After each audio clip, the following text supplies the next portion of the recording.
اعوذ باللہ من الشیطان الرجیم بسم اللہ الرحمن الرحیم رب اشرح لی صدری ویسر لی امری واحلل عقدۃ من لسانی یفقہوا قولی۔ سورۃ الفاتحہ، آیت نمبر 5۔ ایاک نعبد و ایاک نستعین۔ ایاک صرف تیری، نعبد ہم عبادت کرتے ہیں، واہ اور ایاک صرف تجھ سے، نستعین ہم مدد طلب کرتے ہیں۔ یہ والی جو 5 نمبر آیات ہے سورۃ الفاتحہ کی، یہ شرک کی کمر توڑ دیتی ہے، یہ شرک سے انسان کو نکال دیتی ہے۔ جب ہم دل سے کہتے ہیں کہ یا اللہ ہم صرف تجھ سے دعا کرتے ہیں، تو یاد رکھیے دعا صرف اپنے رب سے کرنی ہے، اور غائب میں جو پکارنا ہوتا ہے، جو دعا کرنی ہوتی ہے، وہ صرف اپنے رب کے لیے ہے۔ اس کے درمیان کسی قسم کا وسیلہ لے کے نہیں آنا، اس کے درمیان کسی قسم کی ہستی کو لے کے نہیں آنا، ڈائریکٹ اپنے رب سے دعا کرنی ہے۔ میرا رب عام بادشاہوں کی طرح نہیں ہے، میرا رب تو بادشاہوں کا بادشاہ ہے۔ بادشاہ کو ہمارے دل کے حالات کا پتہ نہیں ہوتا، ہمیں جا کے کہنا پڑتا ہے اس سے، لیکن میرے رب کو ہمارے دل کا حالات کا پتہ ہے۔ جہاں بیٹھ کے آپ دعا کریں گے میرا رب سننے والا ہے، میرا رب دلوں کا حال جاننے والا ہے۔ تو دعا کس سے؟ صرف رب سے دعا کرنی ہے۔ عبادت کا مغز کیا ہے؟ دعا۔ تو اللہ سے صرف دعا کرنی ہے اور بغیر کسی وسیلے کے دعا کرنی ہے۔ میں وسیلہ کیوں کہہ رہی ہوں؟ کسی کو اندر لے کے نہیں آنا کہ یا اللہ یہ بندہ ہے، اس کے وسیلے سے میں دعا کر رہی ہوں تو قبول کر۔ ہاں، اگر وسیلہ لے کے آنا ہے اپنے نیک کاموں کا وسیلہ لے کے آئیں، اللہ کے پیارے پیارے ناموں کا وسیلہ لے کے آئیں، اللہ انشاءاللہ تعالیٰ دعائیں سنیں گے۔ اس کے بعد ہے وَإِيَّاكَ نَسْتَعِينُ، کسی سے مدد طلب نہیں کرتے، ہم صرف تجھ سے مدد طلب کرتے ہیں۔ مدد 2 طرح کی ہوتی ہے، ایک ہوتی ہے ظاہری اسباب کے ساتھ مدد طلب کرنا، ایک ہوتا ہے غائبی اسباب کے ساتھ مدد طلب کرنا۔ کیا مطلب؟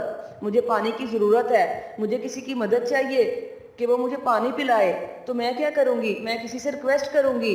میں یہ کہ یہ ظاہری اسباب ہے، میرے سامنے بندہ کھڑا ہے، وہ میری بات سن رہا ہے اور میں اسے کہہ رہی ہوں مجھے پانی چاہیے، تو وہ سنے گا تو مجھے پانی لا بھی دے گا۔ تو یہ مدد کون سی ہے؟ ظاہری۔ یہ اللہ نے مانگنے سے منع نہیں کیا ہوا۔ کس مدد سے منع کیا ہوا ہے؟ جو کسی بھی ظاہری اسباب ہو ہی نہ، یعنی کہ میری امی تو دوسرے شہر بیٹھی ہوئی ہیں اور میں ان کو پکار رہی ہوں بغیر کسی سبب کے، بغیر فون کے، بغیر لیٹر کے، تو کیا وہ میری بات سن رہی ہیں؟ نہیں۔ کیا وہ میری مدد کریں گی؟ نہیں۔ تو یہ پکار کیا ہوگی؟ یہ شرک والی پکار ہوگی۔ غیر ظاہری اسباب سے پکارنا ہے تو وہ صرف اپنے رب کو پکارنا ہے۔ مدد مانگنی ہے غیر ظاہری اسباب سے تو وہ صرف اپنے رب سے مانگنی ہے۔ باقی جو ظاہری اسباب ہیں وہ تو اللہ تعالیٰ نے دنیا میں رکھے ہوئے ہیں۔ ہمیں بعض کا بہت مدد کی ضرورت ہوتی ہے، کبھی کسی نہ کسی زندگی کے حالات میں ہمیں مشکل پڑتی ہے، ہم ان سے مدد مانگنے جاتے ہیں، انسانوں سے، لوگوں سے۔ اللہ نے منع نہیں کیا ہوا، لیکن بغیر کسی ظاہری اسباب کے ہم کسی کو پکاریں گے تو یہ کیا ہو جائے گا؟ یہ شرک ہو جائے گا۔ تو اللہ نے کیا کہا ہے؟ دعا صرف مجھ سے، مدد صرف مجھ سے۔ حتیٰ کہ جب ڈاکٹر کے پاس بھی آپ جاتے ہیں نا تو یہ نیت لے کے جایا کریں یا اللہ تو نے اس کے ہاتھ میں شفا ڈال دی ہے، یا اللہ تو شفا دینے والا ہے۔ یہ تو کیا ہے؟ یہ تو وسیلے جو تو نے دنیا میں بھیجے ہوئے ہیں۔ کرنے والی کون سی ذات ہے؟ کرنے والی میرے رب کی ذات ہے۔ اس کے بعد اللہ تعالیٰ کہتے ہیں اہدنا الصراط المستقیم، بڑی جامعہ دعا ہے۔ دنیا کی ساری بلائیاں اس دعا کے اندر ہیں۔ ہم اللہ سے کیا مانگ رہے ہیں؟ اہدنا، ہمیں دکھا، ہمیں چلا، الصراط راستہ، المستقیم سیدھا راستہ جو تیری جنت کی طرف چلا جاتا ہے۔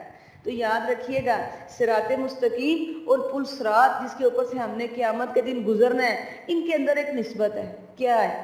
جس طرح وہ پل صراط جو ہے وہ لوہے کی طرح، لوہے کی تلوار نہیں ہوتی، اس کی دھار کی طرح تیز ہے اور باریک ہے، اس کے اوپر چلنا کتنا مشکل ہوگا قیامت کے دن۔ تو دنیا کا راستہ بھی اسی تلوار کی طرح تیز ہے اور ہمیں بھی بڑا سنبھل کے چلنا ہے، اللہ کے حکموں کے مطابق رہ کے چلنا ہے۔ تو یاد رکھیے گا جب بھی صراط مستقیم کی بات ہو تو پل صراط کو دماغ میں لے آیا کرے کہ یا اللہ جیسے وہاں تو نے کامیابی عطا کرنی ہے، یا اللہ اس دنیا میں بھی کامیابی عطا فرما، یا اللہ یہ دنیا بھی ہمارے لیے ایسی بنا دے کہ ہم سنبھل کے گناہوں سے پاک ہو کے تیری جنت کی طرف چل کے آئیں۔ بڑی جامعہ دعا ہے، اس کو لازمی پڑھا کریں، حالی نماز میں نہیں، اٹھتے بیٹھتے پڑھا کریں۔ کس کو نہیں چاہیے سیدھی راہ؟ سیدھی راہ ملے گی، چلیں گے تو جنت میں جائیں گے نا، اس کے بغیر تو ہم جنت میں جا ہی نہیں سکتے۔ تو اللہ تعالیٰ ہم سب کو سیدھی راہ کی استقامت دے، اللہ تعالیٰ ہم سب کو سیدھی راہ پہ چلا کے اپنی جنتوں کی طرف لے کے جائے۔ آگے اللہ تعالیٰ بتا رہے ہیں صراط الذین انعمت علیہم، اب کن لوگوں کے راستے پر چلنا ہے؟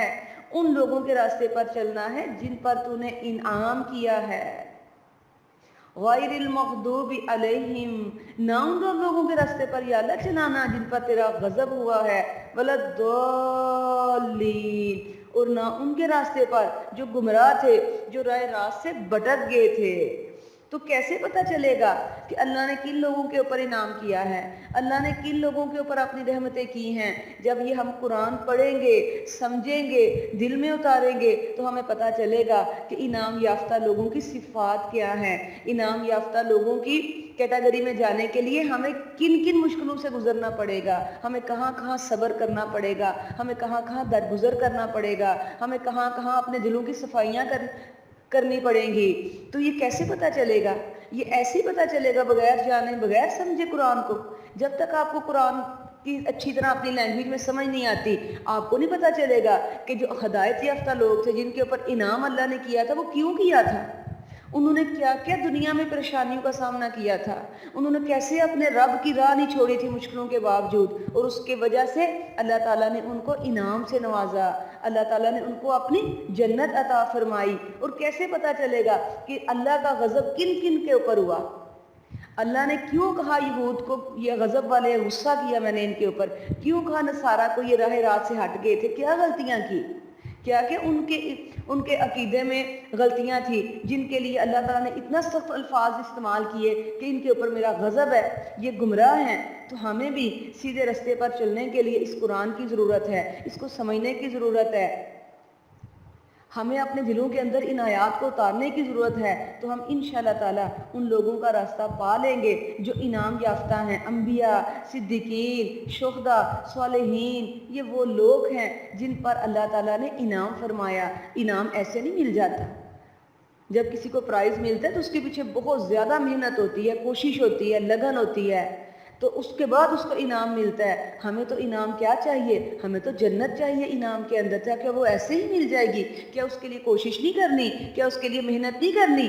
دنیا کی کوئی چیز پانے کے لیے ہم دل و جان لگا دیتے ہیں اس کو حاصل کرنے کے لیے، تو جو جنت ہے، جو ہمیشگی جہاں رہنا ہے، تو کیا اس کو پانے کے لیے دل جان نہیں لگانے؟ کیا اس کو پانے کے لیے کوشش نہیں کرنی؟ تو اس کے لیے سب سے پہلا قدم الحمدللہ ہم نے بڑھا دیا، کیا ہم نے اپنی رب کی کتاب کو سمجھنا شروع کر دیا ہے، اس کو اپنی لینگویج میں پڑھنا شروع کر دیا ہے، اس کو اپنے دلوں کے اندر اتارنا شروع کر دیا ہے۔ تو اسی لیے اللہ سے دعا کیا کرے، یا اللہ اس نیک کام کے اوپر ہمیں استقامت دینا، ہمیں اس کتاب کو پڑھنے والا، سمجھنے والا بنا دینا، اور یا اللہ ہمیں ایسے راستے کی توفیق عطا فرما جو سیدھا تیری جنت کی طرف جاتا ہو۔